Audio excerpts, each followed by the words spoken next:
Welcome to the table with Tony. My name is Anthony Scillia, better known as Tony Mangia, and this is our sixth episode of the live stream edition of At the Table with Tony. So we are joined by three guests. Two of them are here. One is having technical difficulties, so we will hopefully be joined by him in a little bit. So let me introduce to you who we have joining us right this very second. We have Mark Mangano. He is a CIA graduate chef and culinarian. He's also the Northeast Regional Director for Operation Barbecue Relief. If you don't know what that is, it's an amazing group of people, and he will tell you more about that. We're also being joined by Domenico Tolomeo. He is the capo pizzaiolo at Keste in New York City, one of my favorite pizzerias in the world. So, gentlemen, thank you. And Michael, hopefully, will be joining us in a little bit, and I will introduce him when he comes on. Gentlemen, thank you so much for taking time out of your very busy schedules to come on to At the Table with Tony. Thank you. Thanks for having us. My pleasure. So, Mark, let's start with you. Tell us a little bit about yourself. Give us some of your background before we get into the topic of the night, which is cooking in quarantine. Sir. So before I start, I just want to say I'm a little disappointed. I thought that being at the table with Tony was going to involve a cannoli, maybe a sfogliatelle, some espresso, but water. Yeah, we'll do that another time. When we're in person. Yeah, sure. So yeah, my name is Mark Mangano. I am with Operation Barbecue Relief is kind of my passion, where I spend most of my time. My background is I'm a Culinary Institute of America graduate. I was a chef for 20 years. I worked in every position through the kitchens. Hey, we got Mike back. Mike's back. Sorry about that, fellas. No worries. We're doing the introduction, so Mark's just giving us a little bit of his background. So again, got out of the restaurant business, now in the insurance business. The Operation Barbecue Relief position is a non-paid position, so I do need to pay the bills. So I'm an insurance broker in the financial district downtown. I work around the corner, actually, from your place there, from Keste, which I will come to see you now that I have been introduced to you. Yeah. I'm all the way up at the Trade Center. Okay. Yeah. But yeah, Operation Barbecue Relief also is another thing that I do. I'm a Northeast Regional Manager. My territory is from Virginia to Maine. And if you're not familiar with what we do, we're a 501c3 non-for-profit organization. We started in 2011 out of Joplin, Missouri. Tornado devastated the town. The founders, Will Cleaver and Stan Hayes, decided they needed to do something. So they rushed out there, prepared to cook a couple thousand meals. They wound up cooking 120,000 meals in a week or two. Realized that this is something that needs to be continued and we need to do more of it. They started the 501(c)(3). I joined after Sandy in New Jersey here. And I've just kind of been doing different things throughout the organization. And to date, we've served just under 3.2 million meals. That's unbelievable. In all different states. We've actually deployed last year our first international deployment in the Bahamas. So that was a really great groundbreaking experience for all of us. I was there in Fort Lauderdale. We were flying meals from a hangar right in Fort Lauderdale out to the Bahamas. So what we've done is we feed people who are affected by the disaster, victims, as well as first responders who are there to help and to reestablish the infrastructure. And what we've done is we've realized that a lot of our time is, there's not always a disaster, right? So we figured we got to do something where we call it non-disaster feedings. And we like to call it blue sky days, days where maybe we haven't had a hurricane, but there still is a need for feeding. So we've turned it into a three-pronged project. We've called it the Always Serving Project. And what we do is we focus on first responders, the military, active and non-active, as well as the fight on hunger, where we'll go into communities, low-income communities or homeless shelters, and we'll do some feedings, just to say, we're here. We'll also go back to some areas where we have deployed, and communities that have been coming back. For example, in Louisiana, we went down to Hammond last year. After our head of programs, his name is Jay Collins. He's a former Army Green Beret, lost his leg in Afghanistan, and he ran across the country with, cycled, run with a prosthetic leg. He's an amazing person. And I met him in Hammond. We did a feeding there, but it was kind of like we came back to say, hey, we were here in 2016 after a flood, and it's now 2019. And, we just want to let you know, we're still here. We're coming back to say hello. Let's break bread. It's called the Breaking Bread Tour. We're going to break bread with you, and we're going to show you that we're still thinking about the community. And that's really our focus is now we focus now on just feeding people in need. It doesn't matter if they're in a disaster or if they just need a meal. Need a meal. Actually, the healing power of barbecue is what it is. Gentlemen, somebody I don't know if you could turn your volume down. Somebody has their volume is again a little bit of feedback.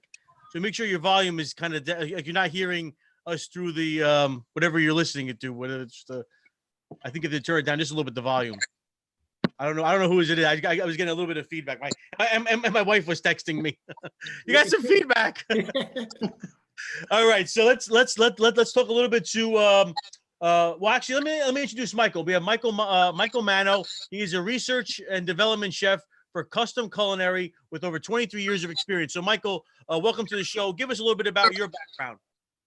Gentlemen, thanks for joining us today. Anthony, thanks for inviting me to speak to your fans. I've been paying attention to your work for the last couple of years, and I really appreciate all the great work you're doing. But a little bit about myself. My name is Mike Mano. I've been a chef now for about 23 years. I think it's really the only thing I've ever wanted to do. I think I stayed home from school one day when I was like 5 years old and caught an episode of Julia Child, and I was like, that's it. I want to be a chef. I have a lot of family in the business. My father worked at a great Chicago banquet hall here in Chicago, so I started, smelling and eating chicken Vesuvio by the time I was 5 years old. My godfather owned a great restaurant on Chicago's, I'd say Chicago's, South Side area, 24th and Western, real classic Chicago neighborhood. A restaurant named El Vicinato. So, I've been in and around the restaurant business nearly my entire life. And I really have not wanted to do anything except be a chef. So for me, I'm kind of an old school, come up in the school of hard knocks, from dishwasher all the way to executive chef.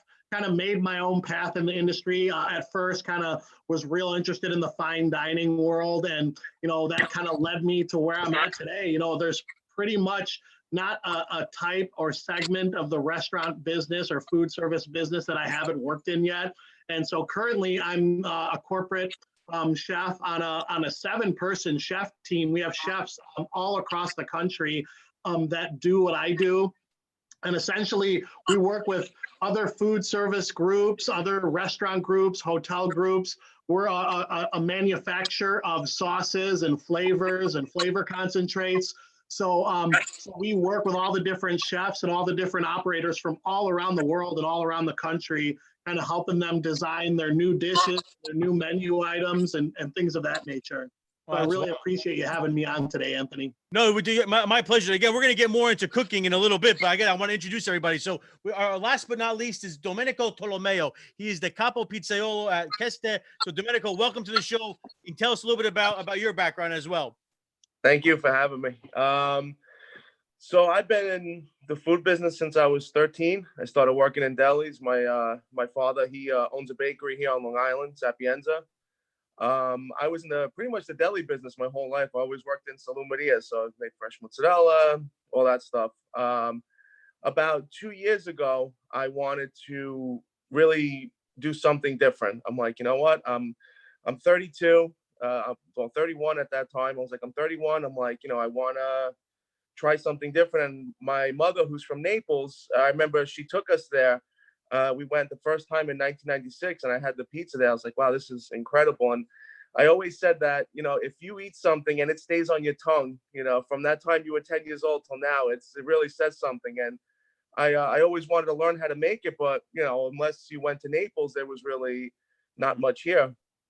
I did some research and I found found out about, Keste Pizza, obviously, which I had been to. I ate there. They were really one of the first places to open up in New York, serving wood-fired Neapolitan pizza. And then I learned that they also had a school there, the Pizza Academy Foundation. Roberto Caporuscio is the owner, is the the president of the association, the American chapter of the Associazione Pizzaiole Napoletane. So I ended up taking a 2-week course with him, 10-day course. I was going into the financial district there in 66 Gold Street at Castell, where they have the classroom.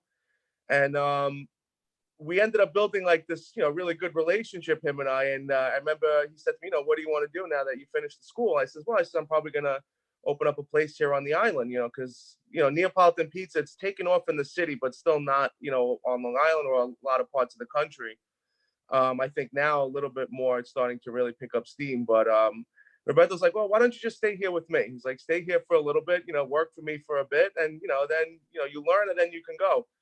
And what I ended up doing was, he said to me, but you could start as a salad maker. And I was just like, am I making the right decision here? I'm 31 years old. I went from, owning my own deli, running, huge supermarkets here on Long Island, the Italian markets. I'm like, I'm really going to go back to being a salad maker. I'm like, I think I might have made the wrong decision here. And I was like, you know what? I'm like, I'm going to take it as a challenge. I'm like, let me see if I could start from the bottom again, even at 31 years old, and see what I could do with it. So I started at the bottom. I was making salads. And eventually he finally said to me, all right, go on the bench. We'll try you out. He threw me really in the fire. It put me on a Friday night. I'll never forget it.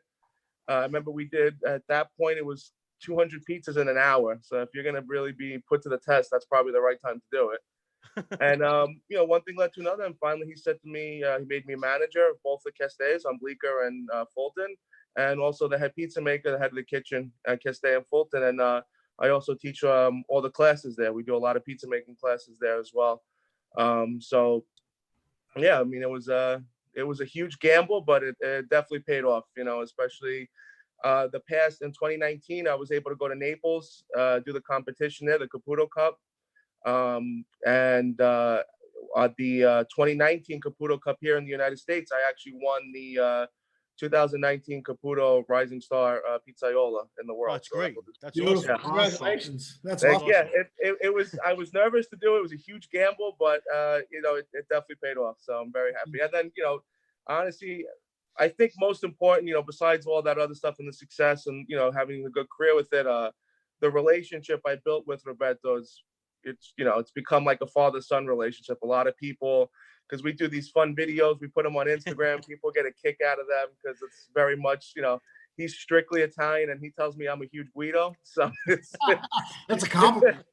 yeah, but it works. So seriously though, Roberto is one of the most genuine, most beautiful people I've ever met. He is a piece of bread, as they say. He's a beautiful person. Yeah, he he's the type of person, and it's honestly, I've been in the food business my whole life, and I've dealt with some owners who really, I grew up with the old Italian owners who didn't care about you. They yelled at you, called you names, and I know a lot of these kids today, if they worked in places like this, it would be a nightmare. But Roberto really is one of the guys that leads with his heart first. Yeah. And for him to give me the opportunities that he did, and all the success that's came out of it, I try to tell him once a week that I'd say thank you to him, because he, if it wasn't for him, who knows, I'd still be cutting mortadella, which wouldn't be bad for. No, that's not a bad thing either. So Yeah. let's dive into the whole topic of the evening of quarantine cooking. So we are in the thick of this terrible pandemic. It really is terrible, and the numbers that I'm seeing every day is, especially here in the New York metropolitan area, they just keep going up with whether it's the infections, whether it's a death toll. And it's really, it's terrible. I mean, I don't think I've said this in a number of shows. I can't equate this with anything in my life. To be able to there's nothing that I can. It's kind of mind blowing.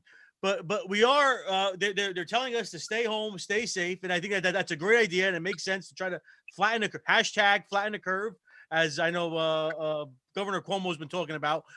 So really, and Governor Murphy as well here in Jersey. So being stuck home, I mean, if you know me, I'm always out and about. I'm eating at 1,000 restaurants a week. I'm gaining more and more weight, but now I'm stuck at home. I can't go to all these great restaurants. So I'm cooking a lot. My wife's cooking a lot. I mean, I do love to cook. I did go to cooking school for a bit, but I want to start with you, with you, Domenico, because I've been watching you on your Instagram. And yeah, you made some, you got to explain what you made, because it was like a what was it, like a gladiator type bread? I mean, you have to explain. Yeah. Amazing. Yes.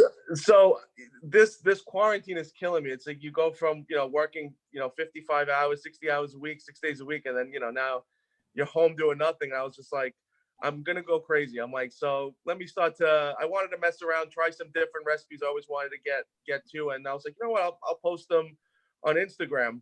And one of the things that I really wanted to do is I noticed, it became a trend where a lot of people were, and I love it, that they were putting up, Instagram stories and posts about stuff they were making at home, which I think was amazing. I think it's amazing that people are taking the time to, teach themselves how to cook who, might never have before this. But I noticed that a lot of it was repetitive, and I felt like everyone was making sourdough bread. That seems to be like the trend right now for everyone. So I was like, you know what, I'm going to go a different way. And I found for the first time, and a lot of people think it's crazy, I just watched Gladiator. I've never seen it before.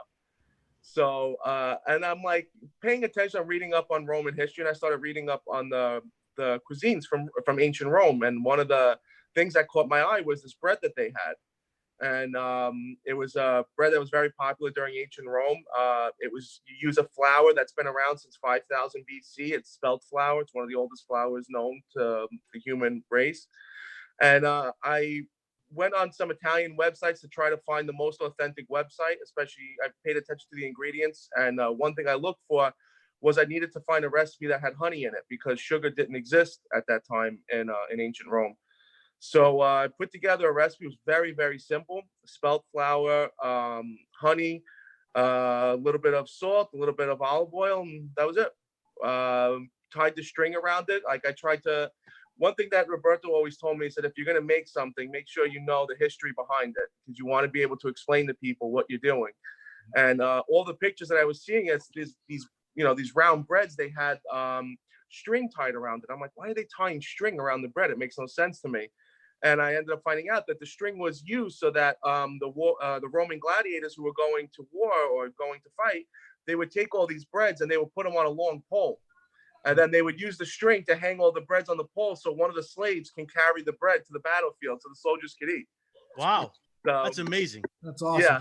So I did that. And then I, wanted to work on some really old Calabrese recipes where my father's from, because the cuisine from Calabria really does not get the attention that, let's say the Neapolitan cuisine and the Roman cuisine and even up north, what they get. And Calabria really is a region it's filled with so many, different flavors, and there's so many dishes you can do with it. So one of the things I wanted to do was make this old recipe my grandmother would make in Calabria was pasta with nduja and soppressata in it. So I did that, and then it just became every day I was making something different and posting it up, and a lot of people were sending messages, commenting, asking for recipes. I started getting all these followers from Naples because I made this really old Neapolitan dish, the timbale di macaroni. Oh, I saw that. That looked amazing. Yeah, which isn't really popular anymore, but I made it, and then I realized I was getting fat, so I was like, I'm gonna take this week off and maybe stop cooking so much. Otherwise, I'm gonna have to buy all new chef clothes when I go back to work. Guys, how did I lose everybody? I'm here. Yeah. I'm here. Uh-oh. I see you. I see everybody. Yeah, I see everyone. Guys, are you there? Yeah, we're all here. That was weird. Like I literally just lost everybody. It was like everybody stopped. I'm like, whoa, holy cow. So let me, Domenico, where is your dad from in Calabria? Mairato, it's the provincia de Vibo. Vibo, okay, Vibo Valentia, right? Yeah. Yep. Okay. Okay. So let's move on. So I'm going to talk a little bit to Michael. Michael, so what have you been cooking in quarantine? For me, I've been trying to do a little bit of preserving and pickling and fermenting. So, I'm kind of channeling my inner Italian nonna with, making a little bit of passata and, maybe some homemade giardiniera like you find here in Chicago. I have a bunch of friends that are kind of always asking me ways to preserve your vegetables. So lots of little pickling projects.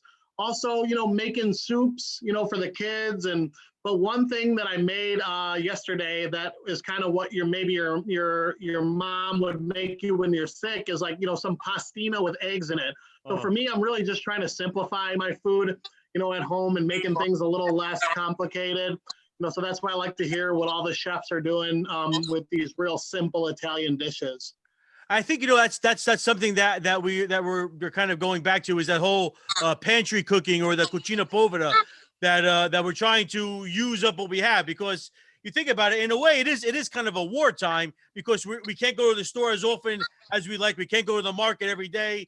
We can't go shopping every day, or at least once a week. So you really have to think about what you're going to make for an extended period. So I think that this kind of teaches us to be like our grandparents and great grandparents, a little more frugal, really deciding, do we really need this? Do we really need that ingredient?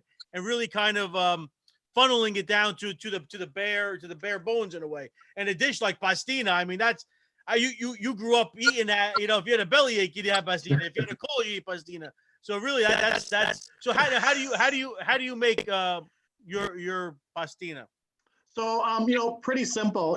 If I don't have any nice chicken stock at home, I'll just boil the pastina or the really small shapes, in some salted water, drain the pasta, and but leave a little bit of water in there and still leave it pretty al dente. And then just put a couple of eggs in there, and instead of just stirring them really vigorously right away, I just kind of let them sit in there a little bit so that they coagulate a little bit. Mm-hmm. And then I start to break up the little natural curds that the eggs start to make. And then I just finish it with a little bit of butter or some good olive oil. And like literally, even before my children had teeth, they were eating this stuff. So, for me, it's an instant comfort food. And I know all you guys probably agree, probably ate something similar when you were younger. Absolutely. So, Mark, what have you been cooking during your quarantine time?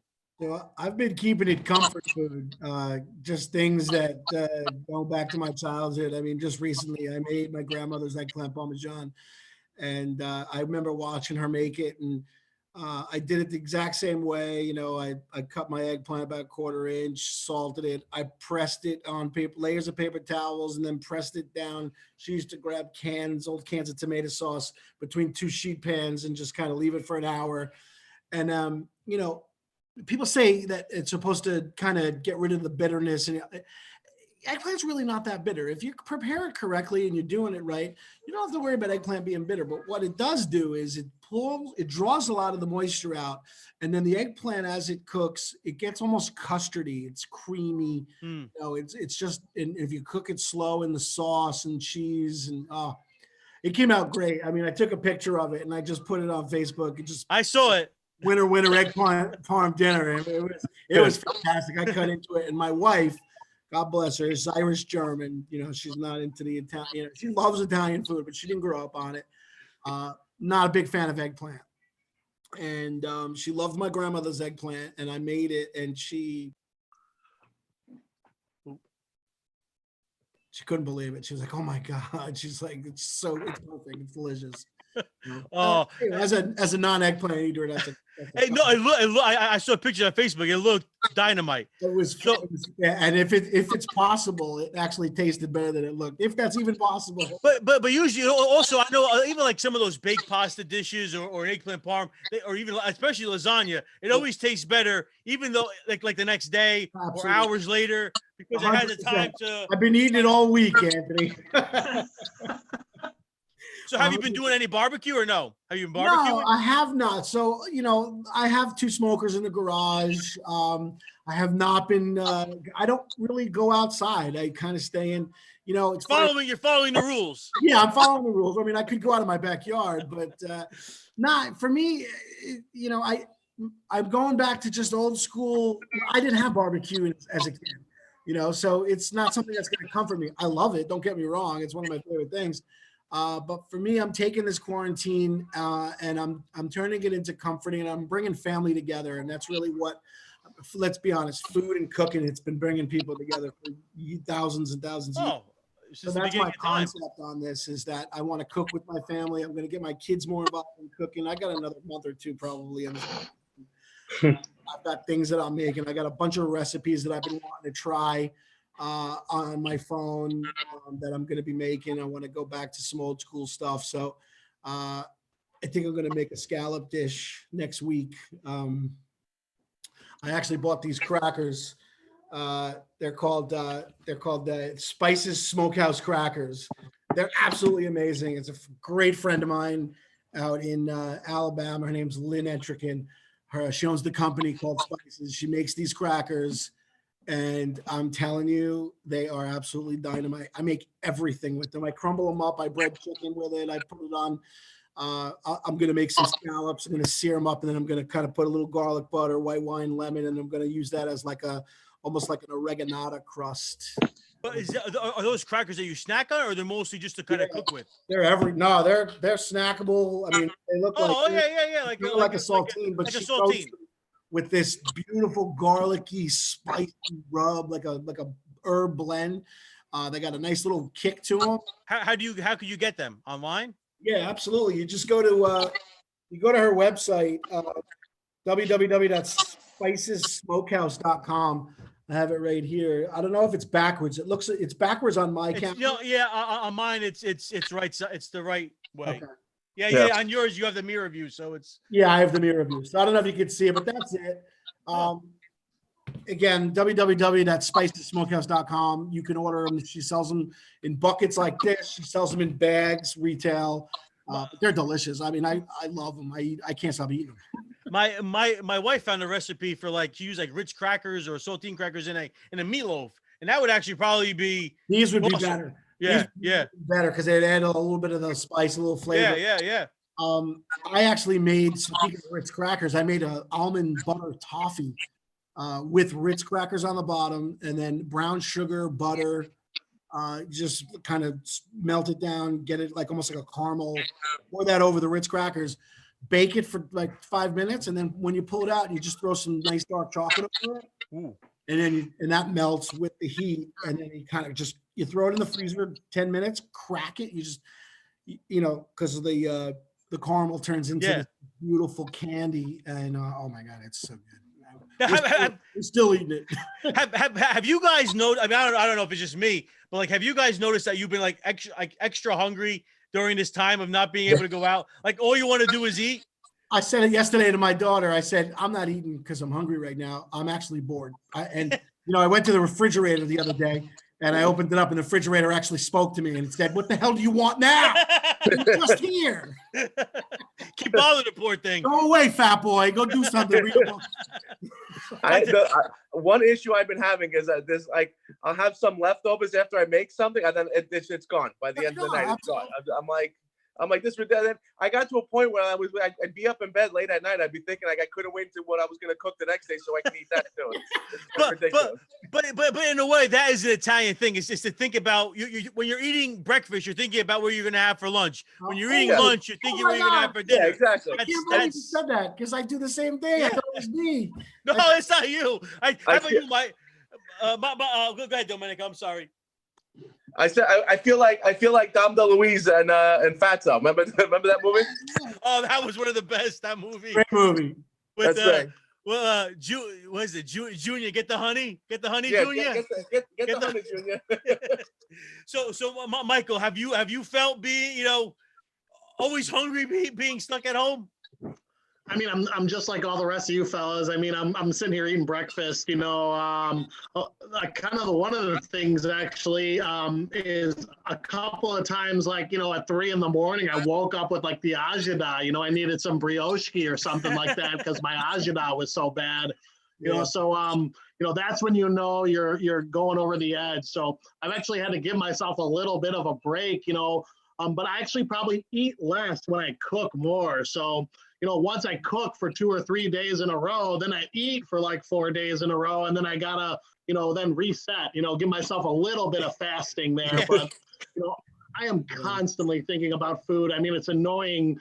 Most of my friends and family, you're either on board with the foodie game, or you just want to get the heck away from me because I'm buttering my cookies with a little bit of butter. I'm just doing wacky stuff with food at all times. So, the fun thing is to see my non-foodie friends really get into it and really start, doing the stuff that our grandmas and grandpas did. It's just regular for us, but some of my non-foodie friends are even getting into it too. So it's kind of one of those things where it's fun to see all of my other friends' Instagram pages and Facebook pages start to blow up with food pictures. And I'm like, finally, like I'm not the only one here. So, one of the good things that's come out of the quarantine is seeing people kind of slow down and just cook a lot more. So that's been really cool. I mean, that's a good point. I mean, I guess you're either cooking or you're watching the Tiger King or something like that on Netflix. Oh, That was the worst thing I've ever seen him. I don't believe understand I devoted time to that. I don't horrible. even. All I do is see these memes on the Facebook or on Instagram. Yeah. I don't know what it's about, but it's funny. I don't know. I have no idea what the hell they're about. The memes are funnier than the show. The show was horrible. I sat down, I watched all the episodes. I'm like, I have to see what this is about. And it was one of those things when you finished it, you're like, what the hell did I just watch? Like, it was horrible. Well, I haven't even seen Game of Thrones yet, so I'm way behind, guys. I've never seen Game of Thrones either. I mean, this is totally off topic. I have been watching an interesting show on HBO called The Plot Against America. Oh, yes. Thank you. I love that. I think it's great. Like an alternative history. Yeah. Like Lindbergh was elected president. Yeah. FDR. One of the reasons why I like it in a way, I guess, is because a lot of it's filmed right here in New Jersey. Yeah, Newark. They filmed at Patsy's Tavern. And, nice. Did they? That's awesome. In Patterson. Patterson, sure. Love Patterson. Yeah. Patsy's is great. So let's talk a little. So when this quarantine ends and we're allowed to go back out into the world and not have to social distancing from each other, where is the first place that you want to go eat? Oh, I know. I'm immediately going. Where? To the Belmont Tavern. I'm going to get some cavatelli with pot cheese.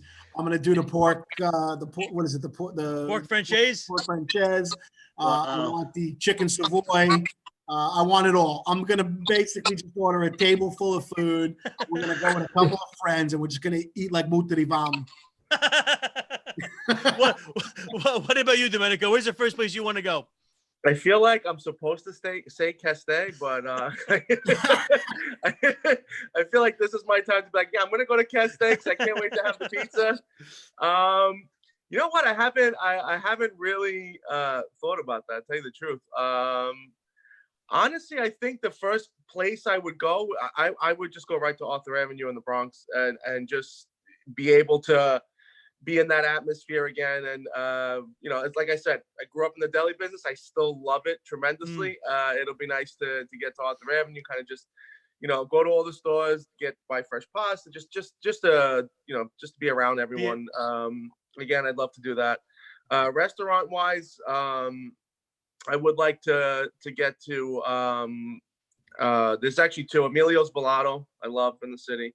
And only because I'm going to mention another pizzeria, and everyone might think I'm crazy for mentioning it, but there's something we always say, like, especially with the Neapolitan pizzas, we say that the pizza unites everyone. We don't go against each other. Songe Napoli in the city. Cheeto is a sweetheart. He's a great guy. And what I like about his place is, it's very cool to go in there. You really feel like you're in Naples, and he doesn't have, just pizza. He does have some really traditional Neapolitan pasta dishes that I love. So, yeah, that'll probably one of my first stops on like my tour of eating out again. Actually, Cheeto was on the show Sunday night. He was on my show. Yeah. And we went, me and Roberto actually went there with my family, had dinner. All of us, we all went to Songe Napoli, had dinner together. It was hysterical. I posted up videos. They started singing. We had a blast. We had a really good time. The food was very good. So yeah, and he's great. So he makes this dish, the pasta genovese. Oh, that was that's probably be the first thing I go for. That it was incredible. The pasta genovese he made was unbelievable. Because that's like what a true ragu was before tomatoes came. Yeah, that was the original pasta dish from Campania. And what I liked about it is it's something that I love is you pull a recipe out from history that everyone forgot about. And that pasta genovese really is deep and it's not a hugely, like, I was just in Naples last year, and you go to restaurants, it's not one of those dishes that you're finding on the menu all the time at all the restaurants there. Yeah, it's really was a food for the poor. So it was really interesting to go there, try it, and it was amazing. I mean, his pizza's awesome, but that dish, I had it a couple of months ago, and I'm still thinking about it. Yeah. It In is. Lucali in Brooklyn? You know what? I've never been to Lucali's. I don't want to wait 2 hours online for Lucali's. Well, yeah, but I mean, I didn't have to wait. Unfortunately, we did an event at Big Beach for Operation Barbecue Relief. Well, actually, it was for Carl Ruiz, the late Carl Ruiz. You know Carl, of course, Andy. Yeah. And the pizza chef there, she's a famous pizza chef. Mark Acano. Yes, that's it. His name is right. That's it. Great guy. He's a great guy. Great guy. He brought in a bunch of pies for all the barbecuers who were there that day doing the tribute. And we all went in the back room at Pig Beach and just chowed down on some of his pizza. And I'm telling you, it was dynamite. And I walked up to him and gave him a huge hug. It was like, I gotta hug you. It's just something I gotta do. No, he's like he's like our grandparents are like he's an old soul. Yeah, he's a really good good dude. He's like that old school guy in Brooklyn that, like, you know, it was just a sweet. I remember I met him last year. I met him. We did a Slice Out Hunger event. Mm-hmm. And I kept telling Roberto, I was like, I want to meet this guy. Like, he just seems like such a nice guy. I'm like, I'm glad he tries pizza. The guy, you know, Roberto introduced me to him. The guy literally spoke to me like we known each other for years. Just a huge sweetheart, huge sweetheart. Yeah. First thing I said to him, I was just like, I want to get into the pizzeria and I don't want to wait online. He's like, everyone tells me that. Yeah. So Michael, where's the first place you're going to go when you get out of quarantine? Well, I know we're all talking about restaurants, and I'm going to for sure, get to a couple of different restaurants. Before I mention those, I really, I want to get to my parents' house. They live right up the street. They're both getting up there in their golden years. So, for sure want to get over to mom's house on a Sunday for for a Sunday sauce or sugo or marinara, gravy, whatever you call it. I don't care what you call it. Go see your mother, go see your grandmother, because that's the most important thing. Yeah. But I also, I want to get to my late godfather's restaurant. He's not with us anymore. He actually sold the restaurant and retired, and then soon thereafter passed away. But the menu has not changed since he opened the door.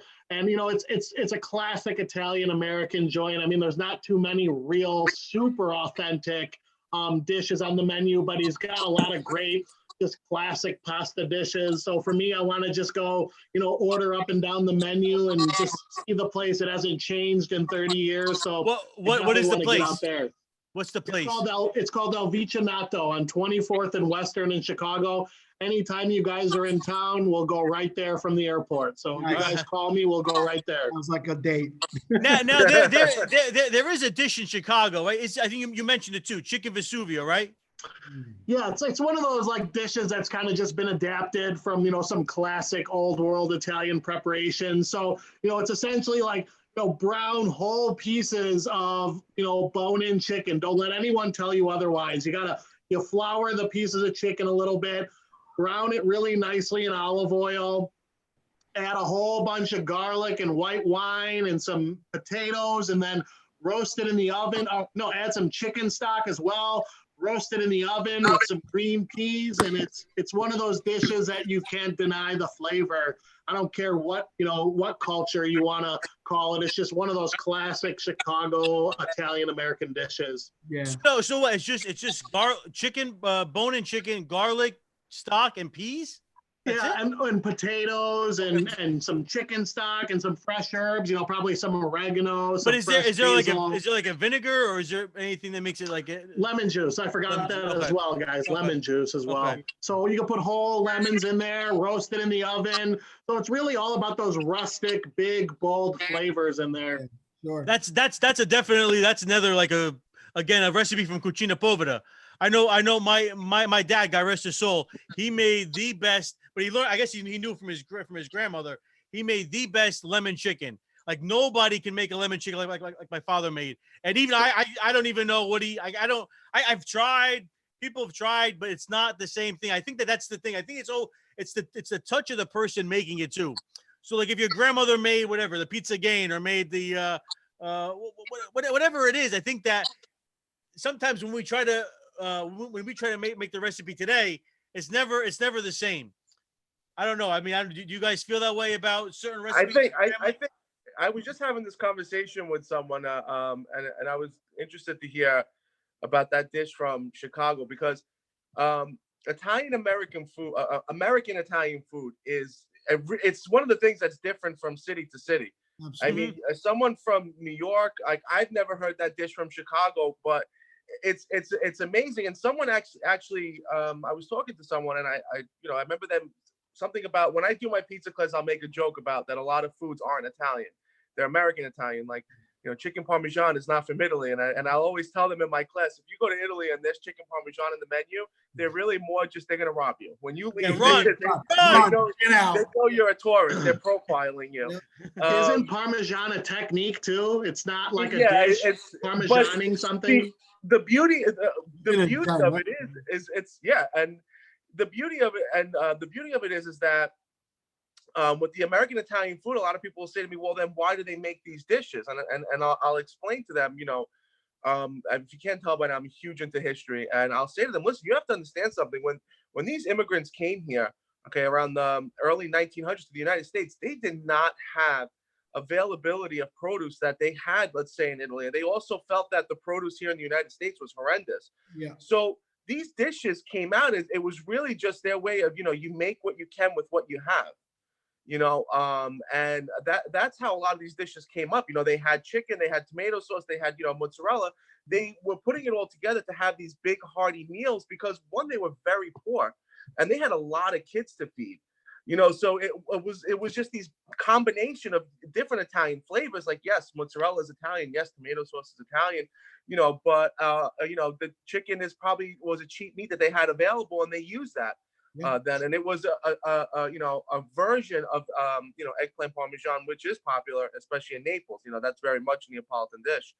But and so I always find it fascinating when someone will tell me like their grandparents' recipe to make these different things, and I'll say to them, listen, it might not be from Italy, but there's a huge difference, and it should be considered separately between Italian cuisine and American Italian cuisine, because American Italian cuisine has created some of the most iconic dishes that we know today, and it really, the nice part that I think you're starting to see now is people are starting to learn the difference, but they're also starting to, now start serving more authentic Italian dishes as well as these American Italian. So I always just found the American Italian, especially like whether you're from Chicago or Louisiana, used to be a lot of Italian Americans there. You see all these different dishes, and it's really incredible. Like, it really is like they did with whatever they could do, just to survive, and they came up with really some of the most popular dishes we have today. So it's amazing. I mean, even the lasagna we know in America isn't the lasagna that they serve in Italy. No, it's a totally different. Make it with bechamel. Yeah.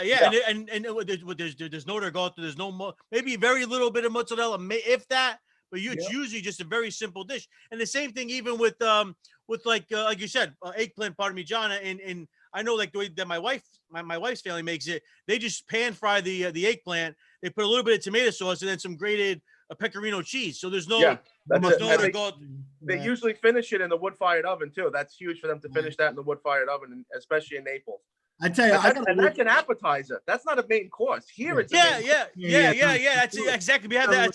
That's like a side dish for us. We have it on the side. Yeah, I got a wake-up call a couple of years ago when I'm American, so I grew up with Italian ancestry, my grandmother and my parents, but I was born here, was raised here, so I always considered myself Italian. When everybody asked me, I'm Italian. A couple of years ago, we got an au pair from Italy, a real Italian girl. She lived with us for a year. It was actually a year and a half. And, I tried to impress her in making all these Italian dishes and things that I knew I grew up on. And, like you were saying, Domenico, the American Italian dishes have defined our culture of American Italians. I mean, they're not authentic Italian. They're American Italian. They're what we made, our grandparents made out of whatever they had available, like you said. So it's funny because I would tell her that I'm Italian, and she said, you're the furthest thing from Italian. She said, you are so American, and she called me American. She's like, you're not Italian. And kind of humbled me a little bit because I always considered myself very Italian, and, I'm American Italian, They actually have a name for us in Italy. Yeah. American Italians, they call us galamads. The Gollum. And Oh no, I my never heard of grandfather that used to call me until that. That's until I hilarious. got to Keste, and all the Italian waiters, I mean, they love it because they're like, oh, you're like a Brooklyn Italian. I'm like, I'm not from Brooklyn. I'm from Long Island. It's two totally different things. They're like, yeah, they go, but it doesn't matter. You're a galamad. You're a galamad. I'm like, what the hell's a galamad? They're like, well, they say, you guys don't pronounce calamari correctly. You guys call it galamad. Therefore, we call all of you guys galamads. Or but they don't call us medigans, because I know that's like an old term, right? Medigans. That's what that's more like an older term, like the newer generation. They make fun of it and call us galamads. Okay, now. yeah, the newer generation says much. Yeah, I'll take it. I'm proud to be a galamad. It's whatever. No, absolutely, I'm a galamad. Yeah. But I mean, I think there was a video I saw it was floating around YouTube or Facebook, and it was like a guy from like Staten Island, and I guess he's Pugliese, and he went to Puglia, and he had like this card, and he would have it the way they said it in New York and the way they really supposed to. I saw that. Yeah. It's like regot. It's I need put a little regot on it, you know what I mean?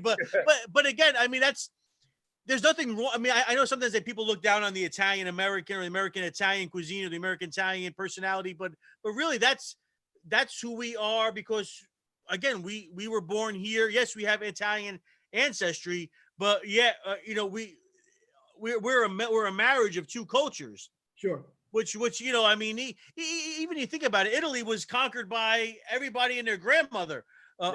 Especially southern Italy. Sicily was run over by everybody. Literally everybody. Constantly being over. But and the other thing that a lot of people don't realize is when the Italian immigrants came here in the early 1900s, they did not want to be Italian anymore. Nope. You know, they taught their kids to stop speaking the language. They told them, become American, speak American, because you know, the Southern Italians, and this is probably the most controversial thing you could say, they're not proud to be Italian. You know, when you go to Italy and you ask someone, you know, so from Naples, where are you from? They're not going to tell you I'm Italian. They're going to say I'm Neapolitan. I'm Napolitan. Yeah. But you know, so they have to understand. Like I tell a lot of Italians this. I'm like, listen, the fact that there are those of us here who can still speak the language and know the heritage.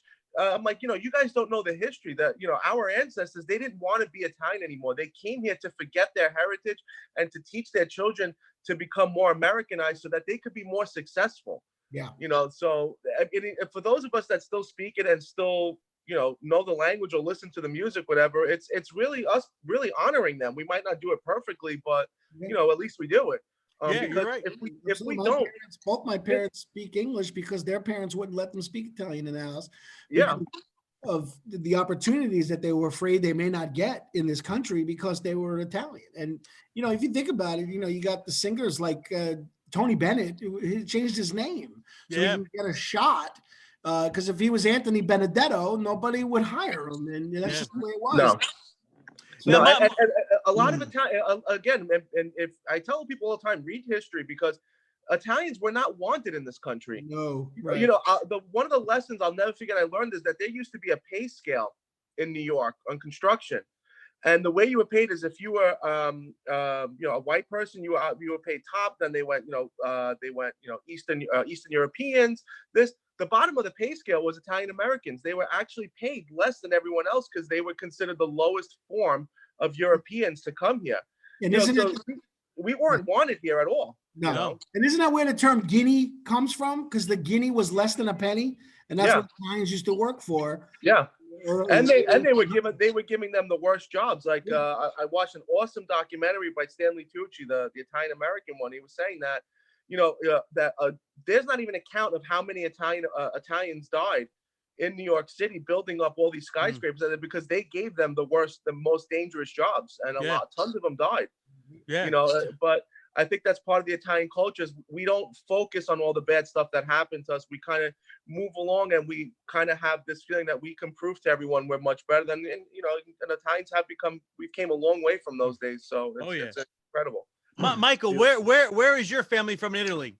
Okay, so my mother's side of the family, her father, my grandfather, was from Sciamina, a little small Moorish town south of Palermo. he came here in 1920. Domenico, I really relate with the stories you were saying, because when my grandfather came to New York, I think it was in the 1920s, I think he might have been quarantined a little bit, just like you would see in the movies before they let him out. And he made his way to Chicago and lived on the streets, I think, for as a young child. It was one of those like reverse immigration stories. His parents came over here first and left him and his little sister, my great aunt, in Sicily, and they got moved around from family farm to family farm and used and abused. So when they got here to the States, they really wanted to build a family and build an American family. They never had their hands out. So I'm really kind of a second or third generation American on my mom's side, but then on my father's side, his family was from Calabria. And, I think, on my father's side, I'm kind of third generation, American. And, hearing you gentlemen share all these stories, it's like I'm at a family reunion, for crying out loud. I really relate with that struggle of assimilation that our people had, and that's what I think we could all learn from one another, is that we all have these wonderful immigrant stories, and we have this assimilation through our food. And if it helps us look backwards towards our authentic food culture through that Italian American or American Italian food culture, it's beautiful. So I'd say my family history is that of the Southern Italian immigrants. But both sides settled in Chicago. Yeah, I think the way my father's family, the way they got to Chicago is real interesting. I think they went from New York to then Pennsylvania, and then my father's mother witnessed a murder, and no, I'm sorry, I take that back.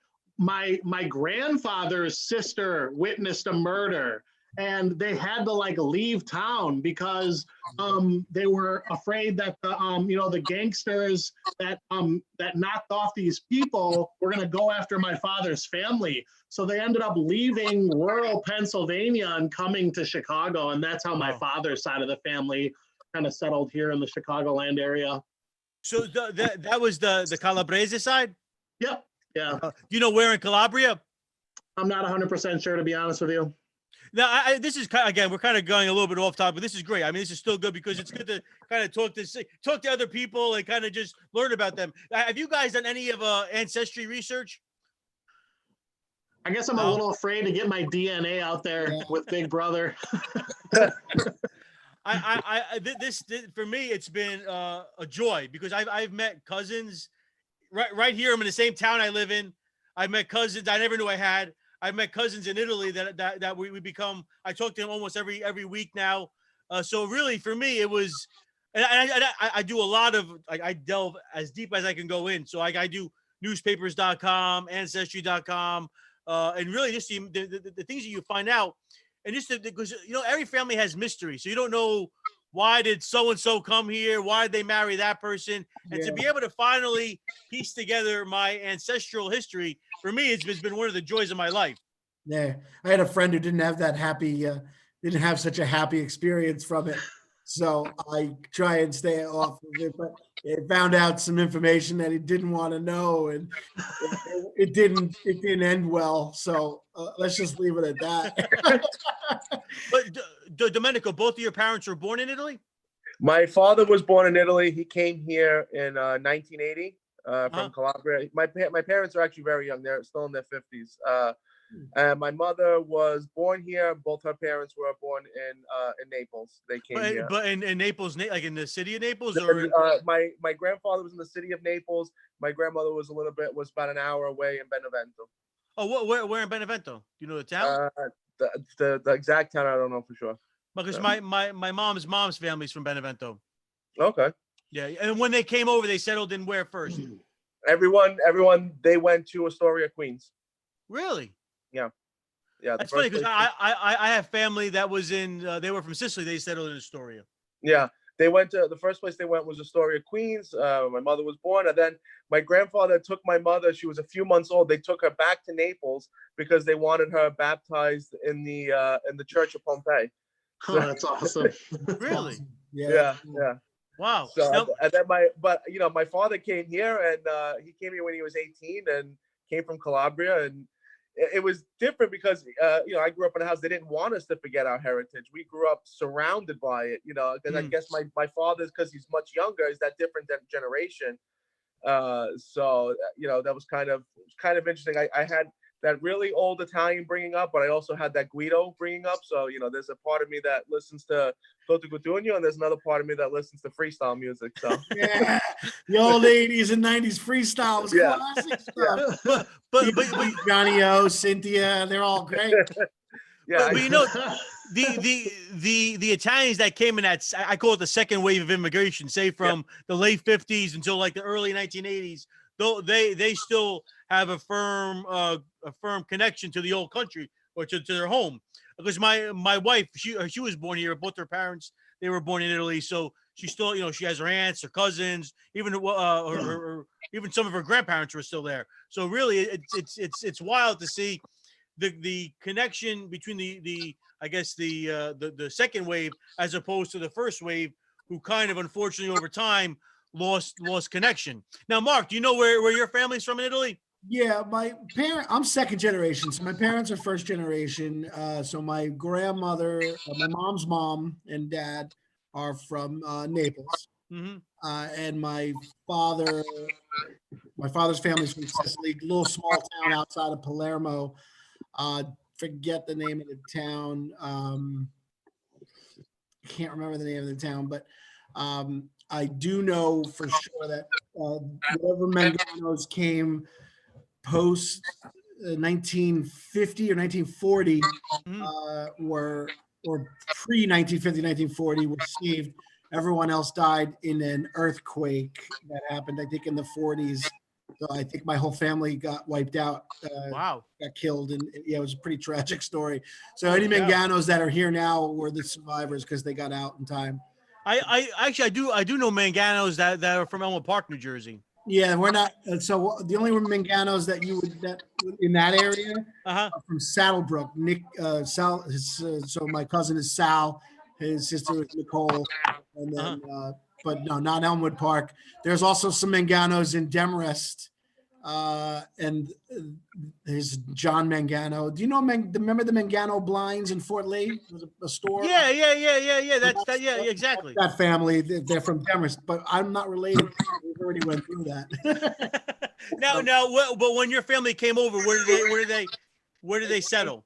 Yeah, so they came to right into Ellis Island and set. My father's mother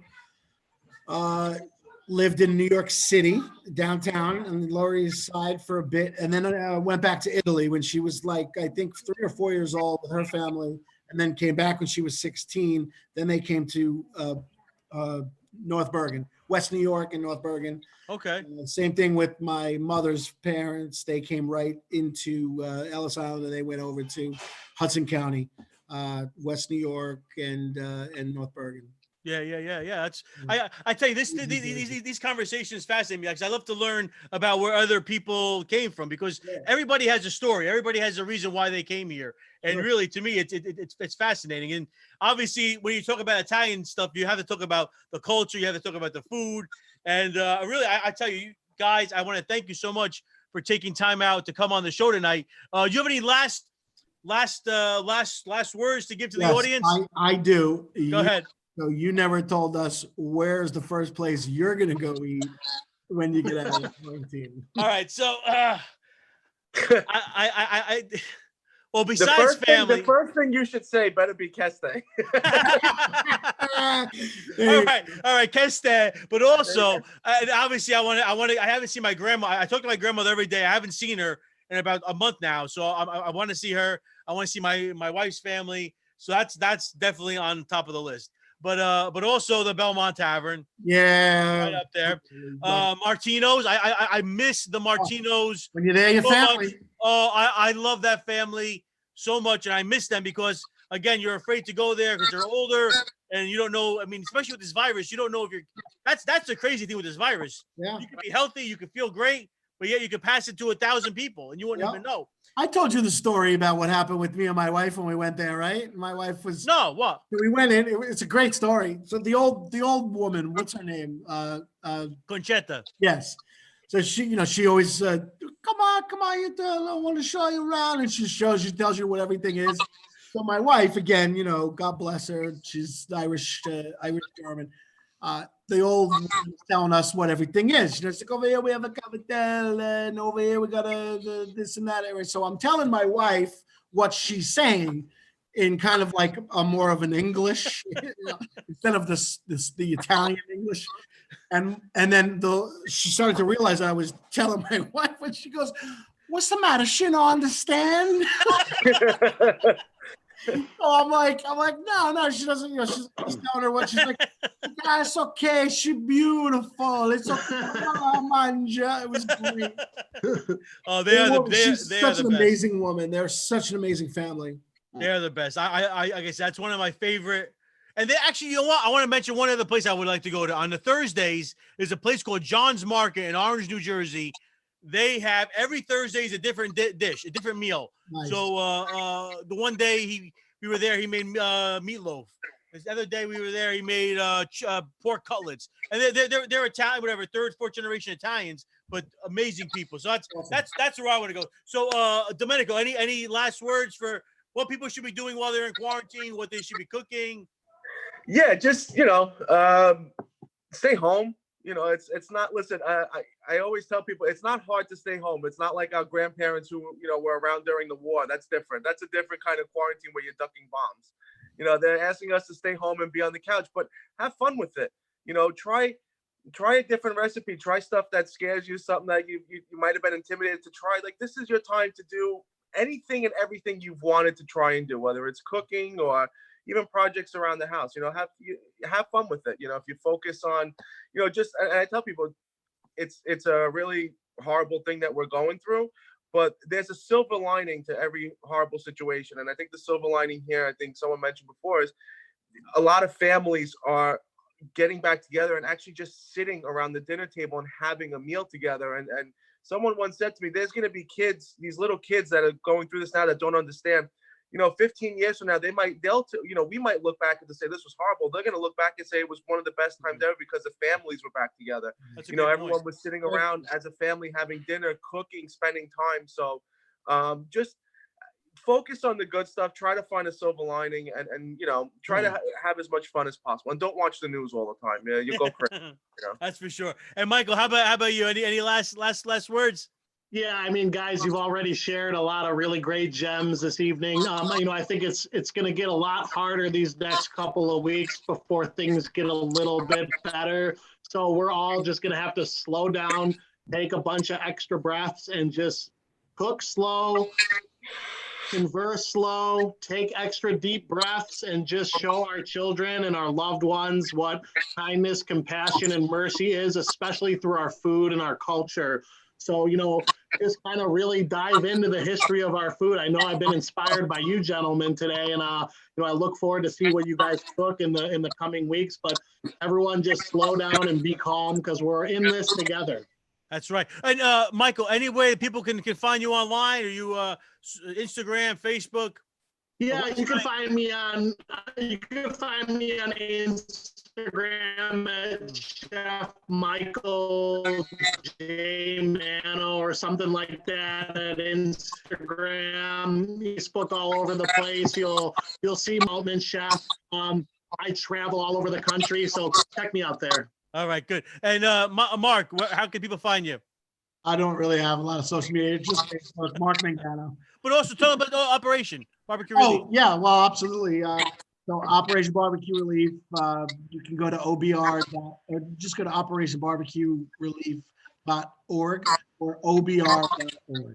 Excellent. And Domenico, how can we find you? I know you're on Instagram, you're on Facebook. Yeah, I'm on everything. You're at Keste. Yeah, I'm plastered all over the place. You can find on Instagram. You can find me at Mimmo, MIMMO _Pizzaiolo, Pizziaolo. I think that's right. Facebook, you can find me Domenico Paolo, Paolo. So yeah. And at Keste when everything gets back to normal. And you can find me on Kest. Yeah, you'll absolutely see me at Keste. I'll go back to doing my classes. At least I had I left off on a good note. My last pizza class, I was contacted by the New York Rangers, and I taught a class with their players. So that was. I did see that. That was pretty cool. I saw that on Instagram and Facebook. Yeah. So hopefully, when this is done, we'll come back, bigger than ever, and have more, special guests come and do the Domenico, class. you'll see me there for sure. Like I said, I work around the corner, so you're going to see me there a lot more. Perfect. I'll be there. All Well, right. gentlemen, have a happy Easter. God bless you guys. Be safe. And Buona thank you. Pasqua. Buona Pasqua. Thank you. And again, thank you for coming out, for taking the time out to come on the show today. And we'll see you soon on At the Table with Tony. Ciao for now, Thank guys. you. Thank you.